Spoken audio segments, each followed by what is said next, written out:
প্রকল্পের টাকা যেন দুর্নীতিতে ভেসে না যায়। এমপি যদি চুরি না করে এলাকার উন্নয়ন হইতে বাধ্য। এমপি চুরি করলেই ঠিকাদার চুরি করে, ঠিকাদার চুরি করলেই এমপির চামচারা চুরি করে।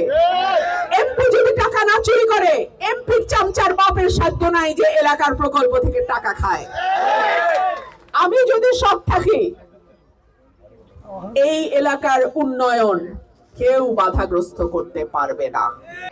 কেউ যদি বলে এই মার্কার ঠেলাই আমি পাশ করছি, তার তো আর মানুষের সাথে সরাসরি ওই দায়টা তৈরি হয় না যেটা আমার তৈরি হচ্ছে স্বতন্ত্র প্রার্থী হিসেবে। আপনারা তো আমারে দেখা ভোট দিচ্ছেন, কোনো মার্কা দেখা না, তাহলে আমারও জবাব দিতে হবে আপনাদের কাছে। এর মাঝখানে কিন্তু আর কোনো লাইন ঘাট নাই। সেই কারণেই আপনাদের কাছে আমি এই নির্বাচনের 5টা বছর আপনাদের কাছে আমি চেয়ে নেই। যদি আমি পরীক্ষায় পাশ না করতে পারি আপনারা আমাকে ভবিষ্যতে আর ভোট দিয়েন না।